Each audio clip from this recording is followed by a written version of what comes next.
Alhamdulillahi wa kafa, wa sallallahu wa sallam wa baraka ala al-Mustafa, wa ala alihi wa sahbihi wa man wala. Falëndimin të nësi takohet me Allah subhana, ata e los, ati përgjerom që ta lavdëroj dhe të begoj dërguarin e ti Muhammedin sallallahu alaihi wa sallam, familjen, shokët dhe gjithë umetin e ti të pëzgjedhur. Të ndërë vëllezër dhe motra, çdo koncept në jetë, çdo koncept në fetari ka urësitë e veta. Saktësisht në veçanti në fenë Allah subhanahu wa taala çdo domethënie, çdo end edhe çdo qeliz e një domethënie fetare e ka një urtësi se si Allahu dhe pse Allahu e ka liçuar, sepse Allahu subhanahu wa taala e ka bërë asaj. Pa marrë parasysh nëse ne i zbulojmë ato urtësi apo jo. Pa marrë parasysh nëse ne arrim t'i gjejmë apo jo, apo pa marrë parasysh nëse tekstet fetare na kanë folur për atë urtësi. Saktësisht konceptet fetare përbëjnë atë pjesën më të mahnitshme të fetarisë nëse i qasmi nga ana e urtësive. Për shembull, nëse kishim marrë mes tjerash, shembullin e kohës, shumë adhurime janë të lidhura me kohën, dhe koncepti kohë, dhe përcaktimi i veprës në kohë, dhe përcaktimi i kohëve më të vlefshme për një adhurim, ose kohëve më të dalluara për të përkushtuar një adhurim.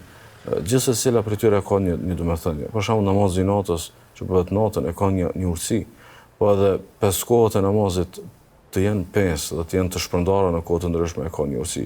Fjala bie për shembull, nëse meditojmë urtësinë e 5 kohëve të namazit, pse ato nuk janë në një kohë, ose pse nuk mund të mblidhen në një kohë për t'i falur, po duhet se në kohën e vet, se cilën në kohën e parapërcaktuar, është pikërisht ndoshta ajo pjesa më rëndësishme që Allah për këtë arsye ka bërë, do thotë, namazin në kohë të ndryshme, është për ta ruajtur vëmendjen dhe praninë dhe freskinë e shpirtit në jetën fetare.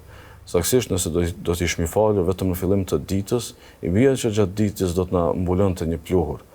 I bie që do thotë atë freskinë e mëngjesit dhe të përshpitshmërisë do ta humnim me kohë gjatë ditës derisa të vinte dita tjetër. 5 kohët e namazit nuk i lejojnë një gjë të tillë. E falim namazin e sabahut dhe sado që mund të habitemi dhe mund të zhytemi në domethënie të ndryshme të jetës, vjen koha e drekës dhe e ripërtrim beslidhjen me Allahun.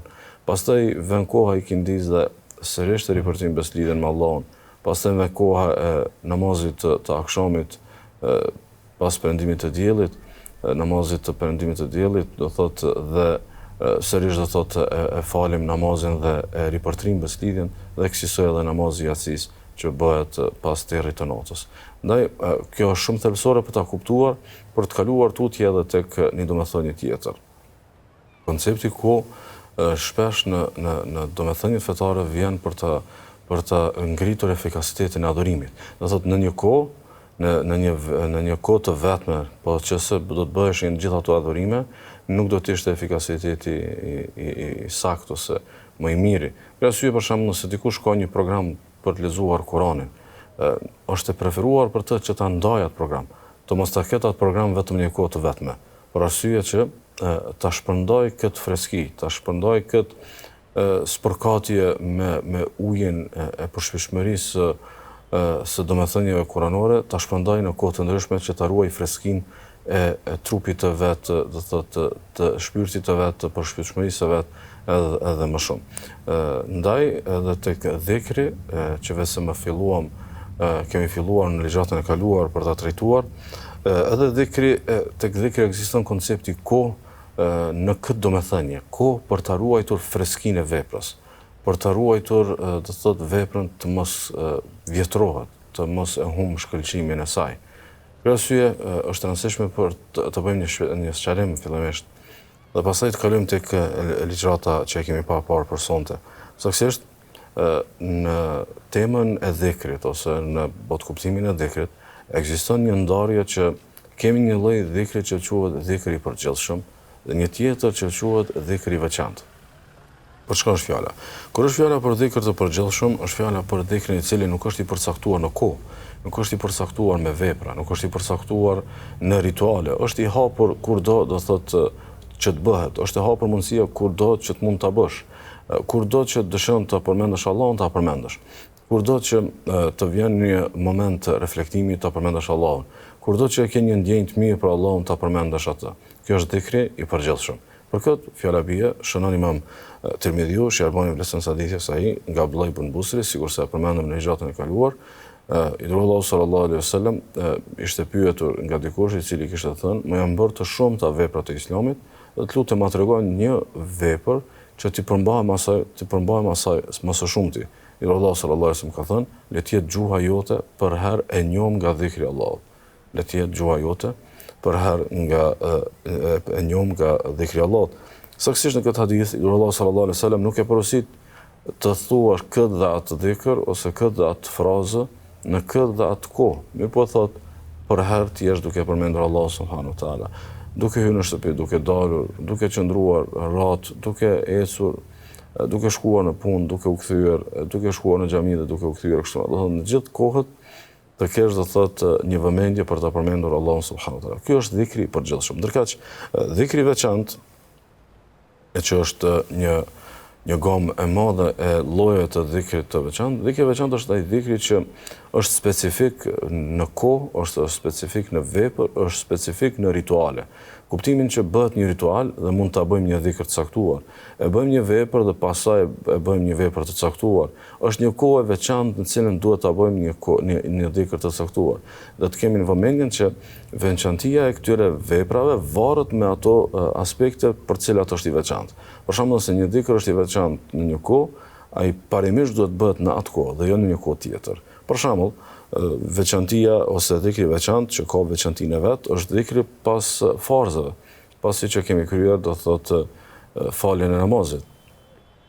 Shënon Imam Muslimi nga Abu Huraira, si Allahu sallallahu alaihi wasallam ka thënë, kushtot pas namazit 33 herë, do thotë pasi që të ketë falur namazin dhe të ketë dhënë selam, kushtot 33 herë i shenjtë dhe i patmet është Allahu. Falënderimi takon Allahut, Allahu është më i madhi. E pastaj në të 100-ën thot kësaj, nuk ka të adhuruar të denj përveç Allahut që s'ka ortak, atij takon sundimi e falënderimi, ai është i plot fuqishëm për gjithçka.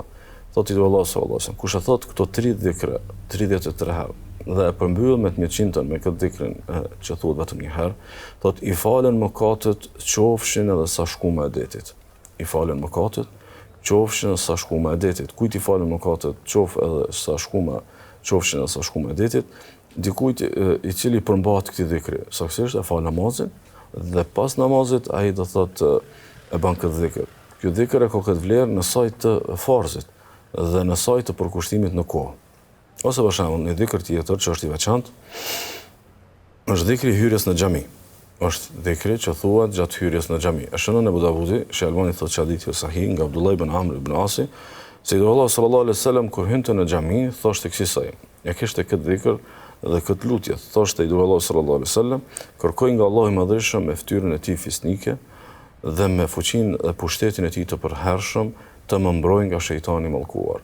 Është një dhikr dhe një lutje që e ka këtë vend dhe këtë kohë, duke hyrë në xhami. Profeti sallallahu alaihi wasallam ka thënë, kur e thot këtë dhikr robi, shejtani thot pasi që ai ta thot këtë dhikr, shejtani thot, ai tani vetëm e fitoi mbrojtjen kundrejt meje për gjithë ditën. Imagjinoj do thotë ti je i mbrojtur për gjithë ditën nga djalli i mallkuar. Mirpo kjo është e veçantë, është e specifikuar. Duhet falet namazin në xhami. Dhe teksa hym në xhami ta bëjmë këtë dhikr. Këtë dhikr sado që mund ta mbajmë në mend, sado që kemi dëshirë ta themi kurdoherë, në këtë vlerë dhe në këtë domethënie, ky dhikr e ka vetëm nëse thuhet duke hyrë në xhami. Kështu që kemi një dhikr të përgjithshëm që thuhet në çdo kohë, kurdo dhe pa specifikime të kësaj natyre, dhe një dhikr të veçantë i cili thuhet në bazë të disa ritualeve, veprave apo kohëve. Sonte me lenin Allah subhanahu wa taala dua të veçoj një dhikr të veçantë. Saktësisht dua të ndalem tek një dhikr që është nga më të veçantit. Dhe besoj që është nga më të veçantit për arsye të argumenteve të shumta, po edhe për arsye të frytshmërisë së madhe që ka ky dhikr. Bëj fjalë për dhikrin e mëngjesit dhe të mbrëmjes. Kam për qëllim dhikrin që bëhet në fillim të ditës, që quhet dhikri i mëngjesit, dhe që bëhet në fund të ditës dhe pas muzgut, që quhet dhikri i mbrëmjes. Janë një muri dhikrësh, janë një gamë lutjesh, janë një tërsi porosish nga ana e profetit sallallahu alaihi wasallam, që na ka porositur të themi këto lutje në fillim të ditës dhe në fund të saj. Saktësisht është dhikri i mëngjesit dhe i mbrëmjes është një mrekulli që ndryshon jetën. Dhe çfarëdo lloj fetarie me përkushtim që mund të keni dhe mund të kemi, domethënë çfarëdo lloj fetarie që mund të kemi, ajo pjesa më dalluese që e bën një dallim të madh është dhikri i mëngjesit dhe i mbrëmjes. Dhe këtu tërheqi vërejtjen për shumë fetari të cilat ndoshta përkushtohen në shumë adhurime dhe kur vën dhikri i mëngjesit dhe mbrëmjes e lënë në një periferi, ose dhikri i mëngjesit dhe mbrëmjes e lënë në një domethënie thjesht do thotë periodike. Realisht duhet të jetë prej domethënieve më të pashmangshme të jetës së besimtarit. Cili do musliman dhe muslimane, cili do besimtar dhe besimtar, cili do besimtar dhe besimtare duhet ta ketë në vëmendje të pashmangshme një nisje të ditës me këtë formulë të suksesit dhe një përmbyllje të ditës me këtë formulë sërish të suksesit. Or është do thotë dhikri i mëngjesit dhe i mbrëmjes i cili e garanton një freski të lidhjes me Allahun nëpërmjet kësaj vepre. Saktësisht, njeriu i cili e fillon ditën duke përmendur Allahun me kaq shumë dhikre sikur që do ta vini re dhe përmbyll atë dhikrit tek ai, po dhe lidhja e tij me Allahun është e freskët, është e gjallë, është vitale. Dhikri nuk është diçka i largët në jetën e tij. Saktësisht, sado që ai mund të jetë i frymëzuar apo jo për të bërë sa më shumë dhikr të përgjithshëm, megjithatë dhikri i mëngjesit dhe i mbrëmjes e sistemon atë për të qenë sa më në rregull, sa më në vijë, sa më gjallë dhe sa më vital do thotë tek dhikri për Allahun subhanahu wa taala. Sigurisht do ta vini re në hadithe që i kemi përzgjedhur, dhikri i mëngjesit dhe i mbrëmjes është një rrugë edhe një çelës për fituar mbrojtjen e Allahut subhanahu wa taala. Mbrojtje nga çdo e keqe, mbrojtje nga syri i keq, mbrojtje nga magjit, mbrojtje nga djajt, mbrojtje nga cytje dhe nga çdo e keqe që mund të vijë njeriu në jetë. Dhikri i mëngjesit dhe dhikri i mëngjesit dhe i mbrëmjes është një mbrojtje shumë e madhe për ta fituar këtë mbrojtje, do të është një mundësi e madhe për ta fituar këtë mbrojtje që në mëngjes dhe për ta vazhduar këtë mbrojtje pastaj në mbrëmje, sigurisht dhikri i mëngjesit dhe i mbrëmjes është një garantues i madh i bereqetit që Allah subhanahu wa taala lëshon në jetën e robit. Saktësisht, njeriu i cili e bën dhikrin e mëngjesit dhe mbrëmjes ka bereqet në kohën e tij, ka bereqet në shëndetin e tij, ka bereqet në familjen e tij, ka bereqet në të mirat që i gëzon, e që ai bereqet dallon shumë kundrejt atij që nuk e ka dhikrin e mëngjesit dhe mbrëmjes. Jo që të tjerët nuk kanë bereqet, jo që të tjerët mungon bereqeti, mirë po ta provoni dhe ta shihni dallimin. Një ditë me dhikr të mëngjesit dhe një natë me dhikr të mëngjesit dhe një tjetër pa të. Padyshim që është dallimi shumë i madh. Ndaj të kemi konsiderat që fillimi i ditës edhe përfundimi i ditës, saktësisht perëndimi i diellit, janë ngjarje të veçanta në ditën e njeriu. Do thotë momentet janë të ndryshme në ditën dhe natën e njeriu, mirë po momenti i lindjes së diellit, momenti i lindjes së agimit, momenti i perëndimit të diellit janë momente reflektimi. Janë momente të mahnitshme.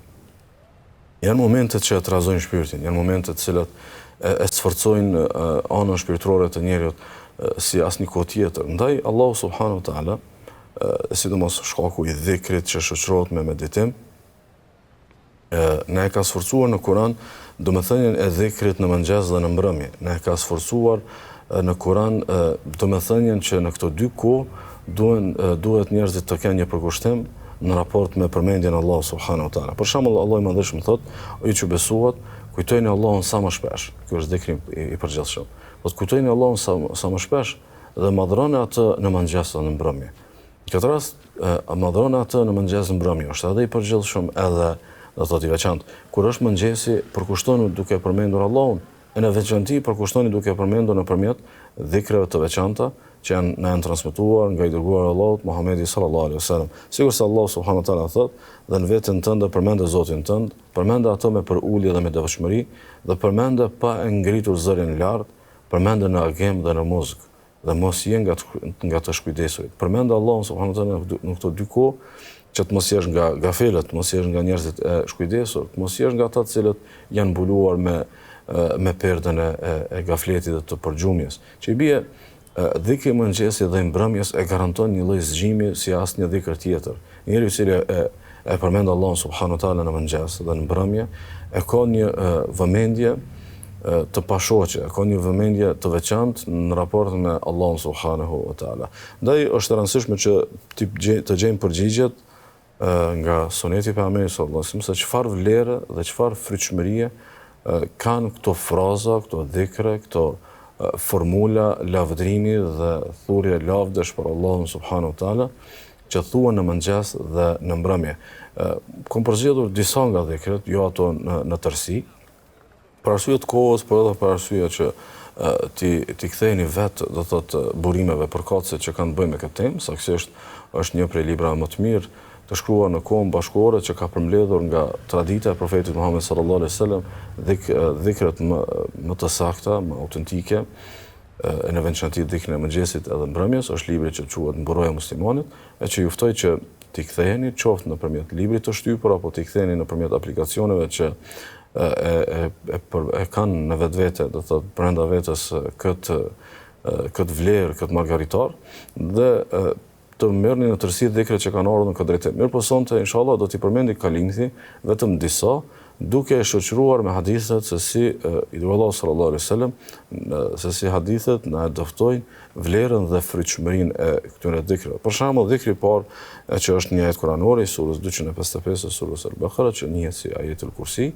i dërguari Allahu sallallahu alaihi wasallam, saktësisht Imam Hakimi në një hadith nga Ubeje, që është hadith sahih sipas Albaniut, tregohet aty dhe dëftohet që kush e thot në mëngjes në mbrëmje këtë ajet, kush e lexon dhe kush e reciton këtë ajet në mëngjes në mbrëmje, do thotë e ka një mburojë që të mos preket, që të mos pushtohet nga djajt, do thotë deri në kohën tjetër. Do thotë nëse thot në mëngjes është i mbrojtur deri në mbrëmje, dhe nëse thot në mbrëmje është dhe ka mburojë deri në mëngjes. Ose për shembull leximi duke përsëritur 3 herë i surës Al-Ikhlas, Al-Falaq edhe surës An-Nas. Këto janë 3 suret, do thotë secila më e çmuar se sa tjetra, secila më e veçantë se sa tjetra që ka një muri hadithesh për vlerën e tyre.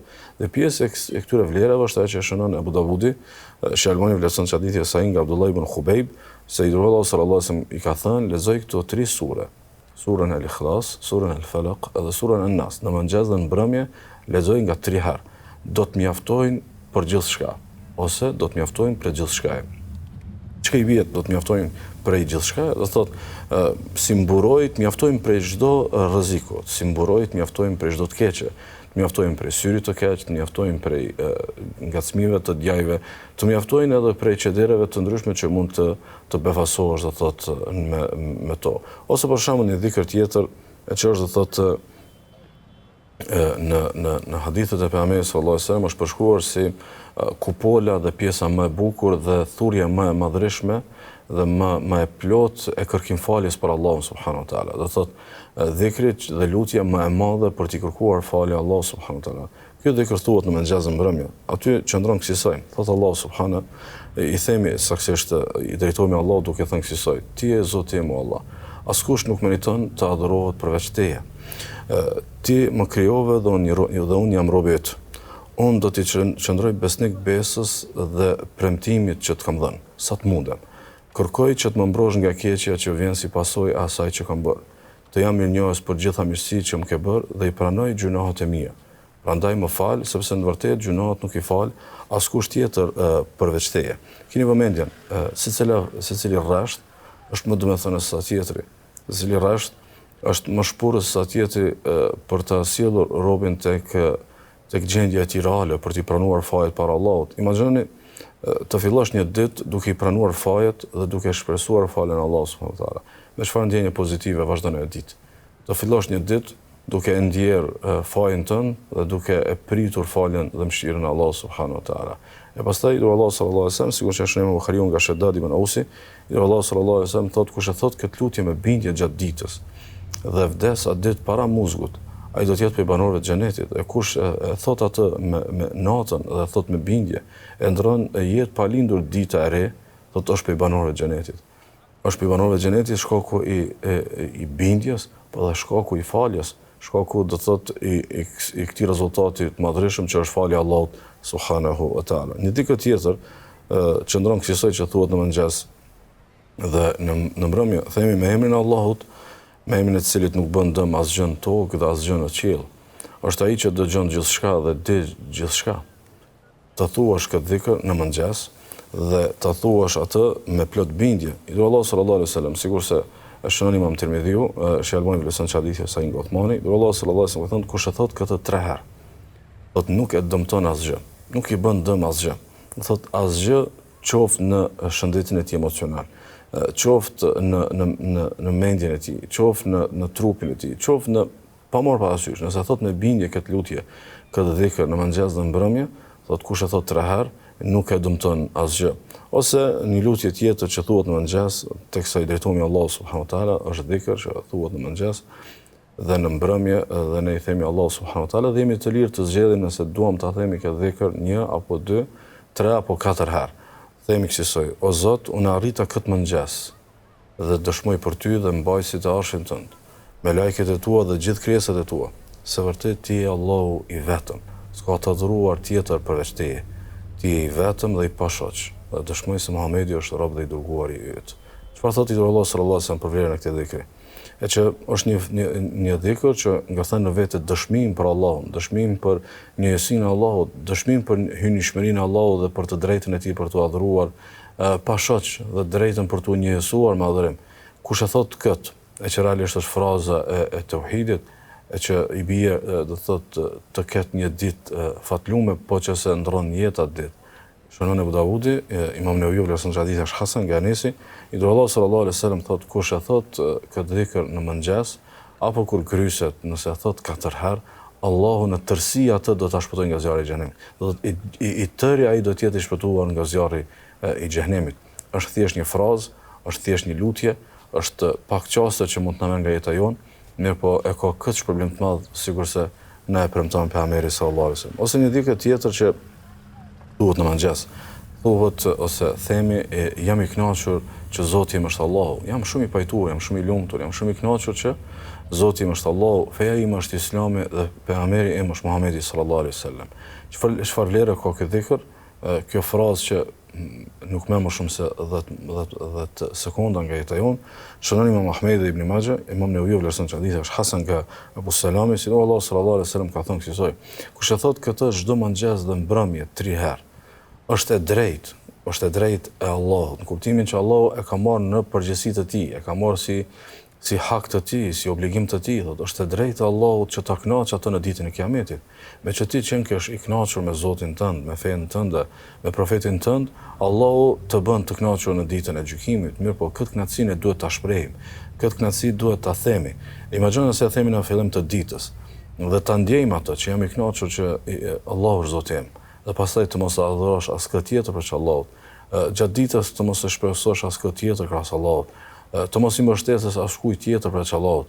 Të mos i lutesh askujt tjetër përveç Allahut. Ti je vërtet i kënaqur që e ke Zot Allahun subhanahu wa taala. Pastaj të jesh i kënaqur me fenë islame, të jetosh pastaj ditën me këtë fe. Ta drejtosh ditën me këtë fe, ta drejtosh ditën tënde me mësimet e kësaj feje, po edhe të jesh i kënaqur me profetin Muhammed sallallahu alaihi wasallam si profet dhe të udhëzohesh gjatë ditës me mësimet e tij.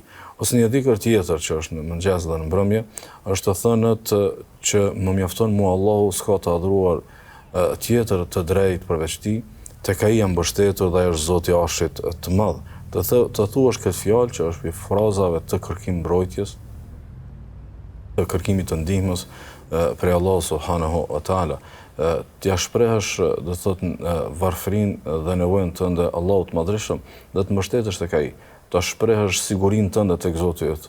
Do thotë më mjafton Allahu subhanahu wa taala. Çfarë thotë Allahu sallallahu alaihi wasallam? Thotë shënon Abu Davudi, Shalmani thotë që hadithi është sahih si fjala e Abu Dardës, se kush e thot këtë në mëngjes dhe mbrëmje 7 herë, i mjafton për çdo lloj brenge që do të ketë atë ditë dhe atë do thotë atë natë dhe për brengat e kësaj bote dhe të ahiretit. Kush e thot 7 herë këtë lutje, këtë dhikr, i mjafton për çdo breng që ka në këtë botë dhe në botën tjetër. Ose një dhikr tjetër që thuhet në këto kohë të veçanta, të dhikri ku thuhet: o Zoti im, ajo që më është dhënë mua, do thot prej mirësive, prej begative, ajo që më është dhënë mua apo ndonjërit prej krijesave tua nga begatit e tëra është vetëm nga ty që je i pashoq.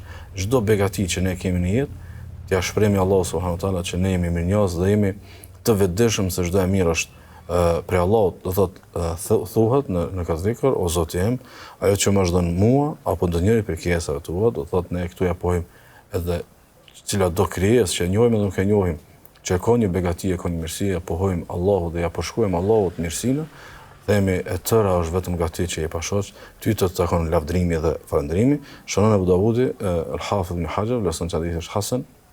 Ibn Ghanami se Allah sallallahu alaihi wasallam ka thënë, kush e thot në mëngjes e ka shprehur falëndrimin për atë ditë. Do të Allahu ta ka dhënë një ditë dhe ti duhet ta falënderosh Allahun për ditën e dhuruar. Kush dëshiron ta kryej ose ta shpreh mirënjohjen e tij për atë ditë të fituar, le ta thot këtë lutje në mëngjes dhe thot pastaj pejgamberi sallallahu alajhi wasallam, kush e thot atë në mbrëmje e ka shprehur falëndrimin për atë natë. Saktësisht ne mund ta falënderojmë Allahun në mënyra të ndryshme dhe të shumta, mirë po një dhikr kaq i lehtë, kaq përmbledhës na siguron që e kemi kryer falëndrimin për ditën e fituar dhe natën e fituar. Ose një dhikr tjetër që është për dhikra si të përgjithshme po të veçanta, mirë po në këtë rast ne i qasim nga këndi të qenit i veçantë, të thuhet s'ka të adhuruar përveç Allahut një dhe i pashoq, atij i takon sundimi dhe lavdrimi, ajo është i plot fuqishëm mbi çdo send. Jo Allah sallallahu alaihi wasallam na ka porositur në një hadith që ta themi këtë dhikr 10 herë në mëngjes dhe në mbrëmje, dhe na ka porositur në një hadith tjetër që ta themi 100 herë. Saktësisht në hadithin e parë që është në Ibn Hibani, Shalvani thon se hadithi është sahih, nga Abu Ayyubi Allah sallallahu alaihi wasallam ka thënë kush e thot këtë dhikr 10 herë ka 10 sevape, i shlyen 10 mëkate, edhe është sikur se t'i liroj 4 robër dhe i shërbejnë si mburoj nga djalli. Do thotë, nëse e thua në mëngjes 10 herë dhe nëse e thua 10 herë pa aq në mbrëmje, ky dhikr me lejen e Allah subhanahu wa taala përbën për ty një mburoj që të ruaj Zotin nga djalli. Ndërkohë në hadithin tjetër që ka ardhur 100 herë, e shohim Buhariu dhe Muslimi nga Abu Huraira, Allah sallallahu alaihi wasallam ka thënë kush e thot këtë dhikr 100 herë gjatë ditës, ka shpërblimin sikur se ti ketë liruar 10 robër, ati i shkruan 100 të mira, i fshihen 100 mëkate dhe është i mbrojtur nga djalli deri në mbrëmje. Dhe thot, askush nuk ka vepruar më mirë se ky person me përjashtim të atij që ka vepruar më tepër se ai. Kështu që këto dhikra, ndër vëllezër dhe motra, janë fare të thjeshta, madje teksa po i dëgjojmë me gjithë hadithet që përshkruajnë vlerën, po na marrin pak qaste. Imagjinoni sa pak qaste dhe sa pak momente marrin nëse jemi duke i bërë vetëm frazat, jemi duke i shqiptuar vetëm ato, aq më tepër nëse i përjetojmë ato do thotë me shpirtin tonë. Dhikr tjetër është edhe të thënët 100 herë, i shenjë dhe i patmeta është Allahu subhanahu wa taala.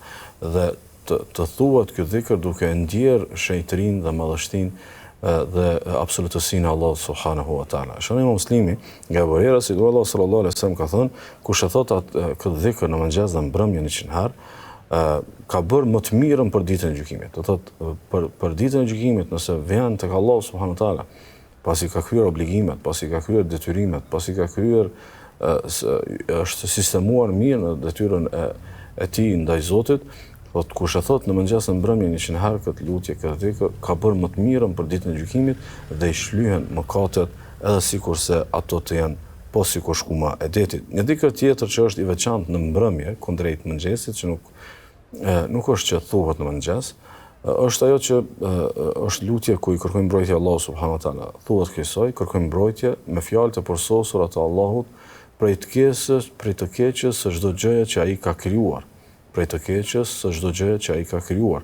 Shënojmë Muslimin nga Abu Huraira se Allah sallallahu alaihi wasallam thotë kush e thot këtë lutje 3 herë kur gryset, atë nuk do ta dëmtoj asnjë kafshë helmuese, qoftë gjarpër apo akrep atë natë. Saktësisht janë edhe dhikr të tjera, të cilat sikurse e përmendëm më herët, do t'i ktheheni mbrojtës muslimanit dhe do t'i gjeni aty për ta bërë këtë dhikr në tërësi, mirë po këto janë vetëm disa, sa për ta ilustruar dhe për ta parafruar, do thotë këtë domethënie dhe këto dhikre. Saktësisht e patë se secila kishte një vlerë dhe një fryqëmëri që e dallonte nga tjetra, sikurse u bë një varg shpërblimesh, një varg rezultatesh dhe begatish e mbi gjitha mbrojtjesh për Allah subhanahu wa taala për robën i cili e bën këtë dhikr. Gjitha këto bashk, nëse bëhen në mëngjes dhe në mbrëmje, e mbajnë robën në qarkun më të mirë të përkushtimit. Saktësisht, dhikri i mëngjesit dhe i mbrëmjes të mban në boshtin e përkushtimit tek dhikri. Çka i bie ti është i përkushtuar në dhikr? I bie shumë çka, ta kesh dhikrin në përditshmëri, ta kesh gjuhën e njom, mirë po nëse dëshiron ta kesh një sistem të sigurt të përkushtimit, që padyshim i bie ti je i përkushtuar në çështjen e dhikrit, është ta bësh dhikrin do thotë e mëngjesit dhe të mbrëmjes, saktësisht dhikri i mëngjesit dhe mbrëmjes ofron një ndjenjë përmbushje dhe rahatie dhe motivimi që në mëngjes dhe në mbrëmje si asnjë vepër tjetër. Për fund, Ibn Qayyim rahimullah thotë kësaj për dhikrin e mëngjesit dhe të mbrëmjes. Të dhikrit e mëngjesit dhe të mbrëmjes thotë janë si një mburoj, janë si një parzmore. Sa më e trashtë jetë parzmorja, mburoja, thotë aq më pak do ndikohet ai që mban, në kuptimin që do të ndikohet nga syri i keq, apo magjia, apo energjitë negative të njerëzve, apo nga komunikimet toksike dhe nga gjendjet e keqe e këqija shpirtërore. Sa më e fuqishme që jetë kjo parzmore, aq më pak do ndikohet ai që mban. Madje, keni vëmendjen, thot mund bëhet ajo parzmore, e mburoj aq e fuqishme, sa që shigjeta të kthehet dhe të godas atë që lëshoj. Nëse të lëshon shigjet djalli mallkuar për të sulmuar, apo djajt nga lloji njerëzor, apo çfarëdo do thot rreziku që të kanoset, nëse një energji e keqe lëshohet kundrejt teje, Ibn Qayyim thot, jo vetëm që të ofron mburoje, mirë po edhe një rezistencë të fuqishme sa që do thot të kthehet do thot shigjeta e armikut. Imam Nevaviu diku tjetër thot kësaj, kushdo që është begatuar, kushdo që është mbarsuar, është udhëzuar që ti praktikoj gjitha këto, thot padyshim kjo është një dhuratë dhe një mirësi e madhe e Allahut për të. Kush arrin ta bëj dhikrin e mëngjesit dhe të mbrëmjes në tërësi thot dhe i lumi ai. I lumi ai i cili e ka dhikrin e mëngjesit dhe të mbrëmjes. Po kush nuk është në këtë gjendje që t'i bëjë gjitha, nuk është në këtë gjendje begatie, thot le të zgjedh ndonjë nga më përmbledhësit, edhe nëse vetëm një dhikr, mirë po të mos i mungoj dhikri i mëngjesit dhe i mbrëmjes. Elos Allah subhanahu wa taala që mëngjesin dhe mbrëmjen, ditën dhe natën dhe gjithë jetën tonë ta bëj të begat me përmendjen e tij, ta bëj të bekuar me vëmendjen tonë për të, dhe Allah subhanahu wa taala të na shpëlbej në këtë jetë me mburoj, me siguri dhe qetësi dhe në jetën e mëtejme me xhenetet e tij. Wa sallallahu wa sallam wa baraka ala nabiyyina Muhammad.